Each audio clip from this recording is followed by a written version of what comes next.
Ici, justement, nous avons notre séparation avec les voisins. Vous devez savoir que ce que vous voyez, les bétons que vous voyez à haut là, c'est ce qu'on appelle chaînage dans les bâtiments. Les rôles de béton en question que vous voyez là, c'est ce qu'on appelle chaînage. Son rôle est de renforcer le poteau que vous voyez là. C'est de renforcer cette structure. Et si vous regardez très bien, vous allez voir que nous avons réalisé nos semelles en bas un peu.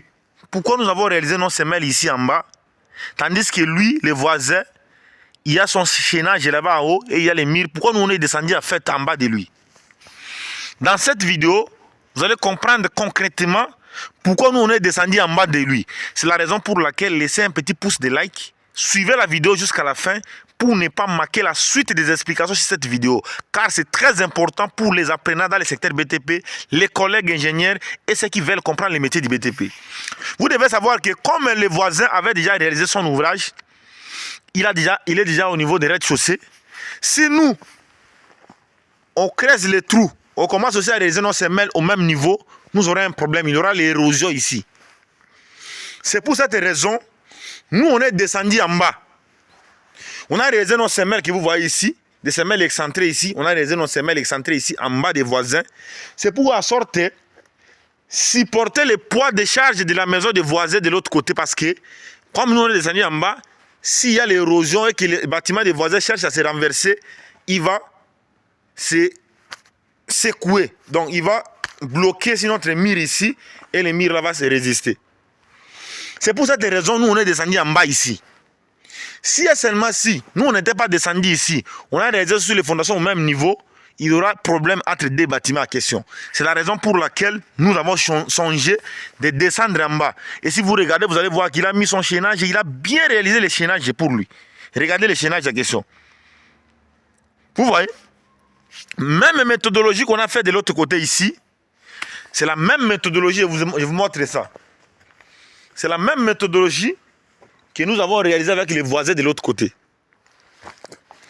Ici aussi de l'autre côté, on est aussi descendu parce qu'il y a un voisin qui a déjà réalisé son ouvrage, si vous voyez. Il est déjà là-bas. Maintenant, nous on ne peut pas réaliser les fondations au même niveau que lui en fait. Ça va créer un problème. Quand il y aura la pluie, il y aura les infiltrations d'eau qui vont se réaliser et ça va engendrer sur les bâtiments des voisins. Pour éviter ça, nous on est descendu en bas des voisins. Les semelles jouent un rôle crucial dans les bâtiments. Ce que vous voyez ici, ces semelles isolées, son rôle principal dans les bâtiments, vous allez voir ça aujourd'hui. Mais il est important de savoir que les semelles que vous voyez ici, ça supporte la charge des bâtiments entiers. Comment ça fait dire que les semelles que vous voyez ici, semelles ici, l'autre semelle ici, l'autre semelle ici, l'autre semelle là, l'autre semelle qui se trouve là-bas, l'autre semelle là, l'autre semelle, tous les semelles que vous voyez ici, pour se supporter la charge des bâtiments. Comment ça s'effectue pour que les semelles puissent supporter la charge des bâtiments?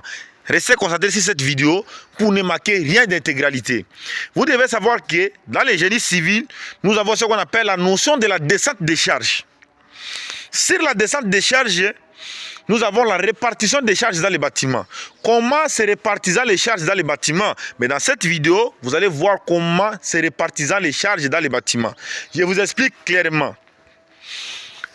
Ça, c'est ce qu'on appelle semelle isolée excentrée. Ça, c'est ce qu'on appelle poutre de redressement, autrement appelé longrine de redressement. On suppose que ça, c'est une poutre. On suppose que c'est une poutre. Maintenant, on suppose que ici nous sommes au niveau de la dalle. Je vous donne un exemple. On suppose qu'ici on est au niveau de la dalle. Et comment s'effectue la répartition des charges pour que ces semelles puissent supporter la charge de l'ouvrage? Vous voyez comme les bâtiments, ça y est là. Nous avons premier étage, nous avons ici rez-de-chaussée, premier étage, deuxième, troisième là-bas.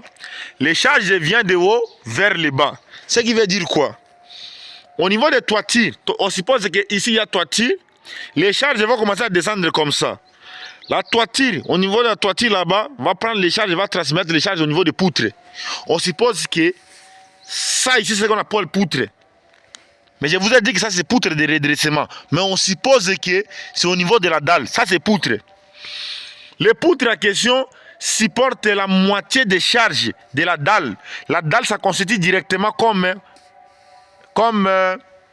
toiture, parce qu'il y a un système de construction ici au Maroc, c'est système, on coule la dalle là-bas. La dalle, ça constitue directement toiture. Lui va prendre la moitié des charges de la dalle pour les transmettre sur les poteaux. Ça, c'est ce qu'on appelle poteau. Lui supporte la moitié des charges de poutre. Maintenant, il va prendre tous les charges en question, va les transmettre justement au niveau des semelles. Donc, tous les charges des bâtiments, tous les charges qui se trouvent au niveau de la dalle vont se transférer sur les poteaux. Tous les charges de la dalle vont se transférer sur les poutres. Et les poutres, à son tour, vont prendre la moitié des charges en question pour les transmettre sur les poteaux. Et les poteaux prennent toutes les moitiés des charges des poutres de la dalle, tout consort. Et il va venir déposer ça au niveau des semelles. Et les semelles, à son tour, il est capable de supporter toutes les charges en question. Parce que pas seulement, nous n'avons pas seulement seule semelle ici, nous avons plusieurs semelles. Et toutes les charges là vont se répartir sur tous les semelles. Comment les charges vont se répartir sur tous les semelles? Parce qu'il y a chaque poteau sur chaque semelle. Il y a chaque poteau sur chaque semelle et il y a les poutres de redressement ici. Vient renforcer les semelles pour que les semelles ne puissent pas bouger. C'est comme ça en fait que semelle supporte la charge de l'ouvrage. S'il n'y a pas de poteau que vous voyez ici et il n'y a pas de poutre en question, les semelles n'ont pas d'importance parce que ça va pas supporter une charge. Ça va supporter aucune charge. Mais si vous voyez que les semelles ici jouent une grande importance et ça supporte la charge de l'ouvrage, sachez qu'il y a des poutres là-bas, il y a des poteaux et des poutres transmettent la moitié des charges au niveau des poteaux. Les poteaux en sont tous. Les poutres transmettent la moitié des charges au niveau des poteaux et les poteaux sont tous transmettent les charges au niveau des semelles et les semelles sont tous déposent la charge sur le sol parce que les semelles ici se reposent sur le sol. C'est le sol qui supporte la charge de l'ouvrage entier. Parce que s'il n'y a pas le sol, vous ne pouvez pas réaliser les semelles à question. Les semelles est reposé sur le sol. Ici, nous avons semelles isolées excentrées. Nous avons semelles isolées excentrées. Nous avons semelles isolées excentrées. Nous avons semelles isolées excentrées. Semelles isolées excentrées. Excentrées, semelles isolées excentrées. Semelles isolées excentrées. Poutre de redressement, et c'est ça. Poutre de redressement et la continuité de notre fondation. C'est un peu ça le message essentiel pour moi de vous donner comment se répartissent les charges dans les bâtiments. Les charges, ça commence de haut vers le bas. Supposons les bâtiments en question. Pour que les charges puissent arriver au niveau des semelles, vous voyez là-bas, nous avons rez-de-chaussée, premier étage, deuxième, troisième, quatrième niveau. Tous les charges qui sont en haut là vont descendre jusqu'à en bas. Maintenant, en bas, il y a semelles. C'est là où maintenant tous les charges vont se reposer. Comme mes semelles, ça y est là, et semelles, il y a poutre de redressement, autrement appelé longueur de redressement. Lui va être renforcé parce que ça ici, ce que vous voyez ici, longueur de redressement renforce tous les semelles isolées que vous voyez ici. Et nous avons les bois de coffrage. C'est comme ça que le projet est en train d'évoluer. Je m'appelle Victor Djunguluka, ingénieur spécialiste en génie civil et expert en architecture. Dites-moi dans les commentaires ce que vous avez retenu. Je vais faire un tour du chantier pour vous montrer comment les projets sont en train d'évoluer. Mais n'oubliez pas que nous allons renforcer les longueurs de redressement. C'est une erreur qui s'est produite. On va les renforcer ici, partout. Regardez la circonférence de notre bâtiment et regardez tous nos semelles. C'est comme ça que nous accélérons avec fermeté sur ce projet. Et je vous aime beaucoup, car je suis le meilleur ingénieur et concepteur de projets architecturaux dans toute l'Afrique. Le message est très bien passé, comme je vous ai expliqué ici en amont, que ça c'est ce qu'on appelle longueur de redressement, ça c'est ce qu'on appelle semelles isolées. Je vous ai donné l'épaisseur des semelles, je vous ai donné l'épaisseur je vous ai donné la longueur, la largeur de tous les semelles. Et je vous ai expliqué l'importance des semelles, pourquoi les semelles supportent la charge de l'ouvrage. Et je vous ai donné les rôles des poteaux dans les bâtiments. Je vous ai donné le rôle des poutres. C'est comme ça que les projets s'effectuent. Si et seulement si un technicien, soit un intervenant dans le secteur BTP, arrive déjà à identifier que ça c'est un poteau, ça c'est une poutre, ça c'est semelle. Les rôles des poteaux c'est ça. Les rôles des poutres c'est ça. Les rôles des semelles isolées c'est ça. Les rôles des semelles filantes c'est ça. C'est déjà un grand pas dans le secteur de BTP et c'est la raison pour laquelle vous voyez qu'il y a des projets de construction résistants. Pourquoi? Parce qu'il y a eu des dimensionnements précis. Les semelles que vous voyez ici, on a dimensionné ça.